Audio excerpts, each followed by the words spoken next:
সরোবরে মহারাজ মাছটিকে ছেড়ে দিলেন। একদিন বলছে, হে মৎস্য দেবতা, আপনি তো সাধারণ নয়, সামান্য নয়, কৃপা করে বলুন আপনার এত শরীর বর্ধিত হচ্ছে কেন? বলছে, পৃথিবী দেখবেন লয়ে প্রাপ্ত হবে যখন ভগবান নিঃশ্বাস নেবে। পরমেশ্বর ভগবান কৃষ্ণ যখন নিঃশ্বাস নেবে, যা লয়ের বাসনা জাগবে, নিঃশ্বাস যখন গ্রহণ করবে, এই পৃথিবী স্থাবর অস্থাবর বৃক্ষ যা কিছু আছে ভগবানের শরীরের মধ্যে প্রবেশ করবে। আবার যখন ভগবানের সৃষ্টির বাসনা জাগবে, ভগবান যখন নিঃশ্বাস ছাড়বেন, অনন্ত কোটি ব্রহ্মাণ্ড সৃষ্টি হবে। এই অনন্ত কোটি ব্রহ্মাণ্ডের একজনই মালিক, তিনি হলেন ভগবান কৃষ্ণ। অনন্ত কোটি ব্রহ্মাণ্ডের একটাই মালিক, তিনি হলেন কৃষ্ণ। আপনারা বলবেন, বাবু আপনি কৃষ্ণকে পরম ভগবান বলছেন কেন? আরো তো অনেকে আছে। আপনি কৃষ্ণকে বললেন আপনি কৃষ্ণকে ভালোবাসেন, কৃষ্ণের সঙ্গে আপনার বন্ধুত্ব আছে, তাই আপনি বলছেন কৃষ্ণ ভগবান, আর বাকিরা কি নয়? এটি জানতে হলে আপনাদেরকে যেতে হবে কলির ব্যাস বৃন্দাবন দাস ঠাকুর মহাপ্রভু চরিত পান খেয়ে যা জন্ম হয়েছিল, ধেনু সে পাঠ, বৃন্দাবন দাস ঠাকুর প্রভু সে পাঠ চৈতন্য ভাগবতে ব্যাখ্যা করেছেন। কি ব্যাখ্যা করলেন?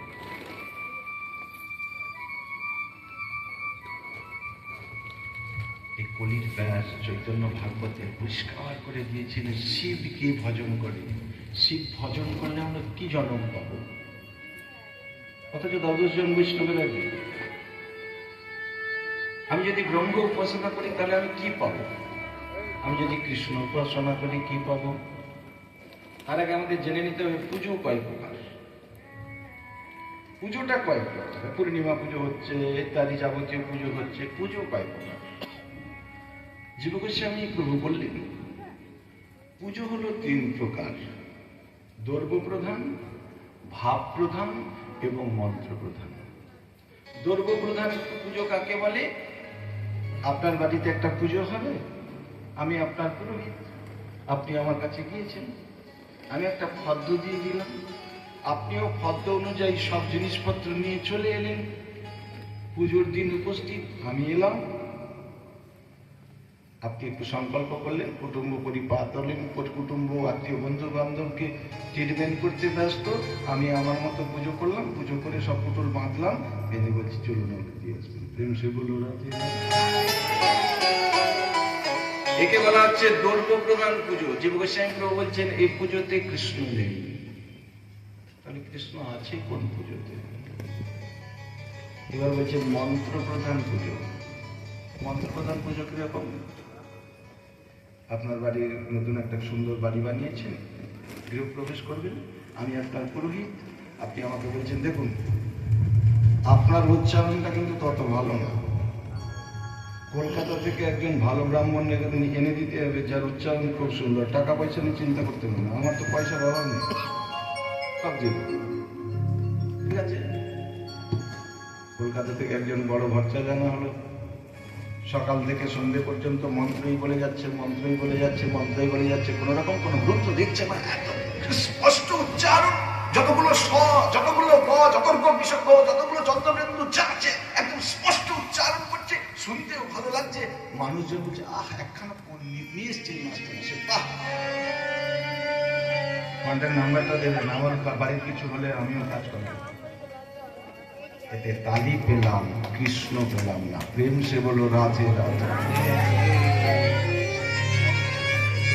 তাহলে কৃষ্ণ আছে কোন পুজোতে? কৃষ্ণ আছে কেবলমাত্র ভাব প্রধান পুজোতে। আমি গুরুদেবের কাছে গিয়েছি, গুরুদেবকে বললাম গুরুজি আমি বাড়িতে একটা অনুষ্ঠান করতে চাই। গুরুজি বললেন হ্যাঁ বাবা, ভালো, ঠিক আছে, কোনো অসুবিধে নেই, তবে বাবা তোমার পুরোহিতকে জানো। গুরুদেব থাকলেন, পুরোহিত থাকলেন, যিনি পুজো করছেন তিনি ভাবের দ্বারা, ভক্তির দ্বারা ভগবানকে একটা তুলসী পাতা দিচ্ছেন। যে তুলসী পাতাটা গোবিন্দ জনকে যখন দিচ্ছে, আমার গোবিন্দ তো অন্তর যাবি, প্রত্যেকের অন্তরে বসে আছে।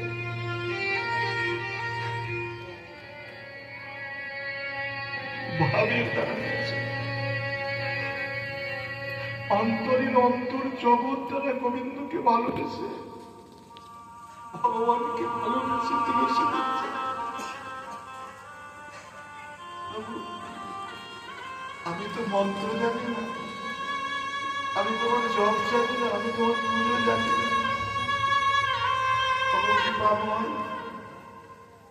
এক বন্ধু জল, একটা তুলসী পত্র আমি তোমায় দিলাম। যদি তুমি আমায় যোগ্য মনে করো, তুমি আমার হাতে তুলসী পত্র দিও।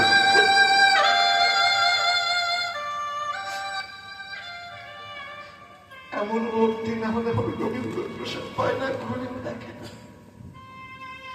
কিন্তু আমার তো নাড়ু নেই, লুচি নেই, ক্ষীর নেই, নড়ি নেই, মাখন নেই, আমার বাড়ি থেকে গোবিন্দ সেবা পাবে গো।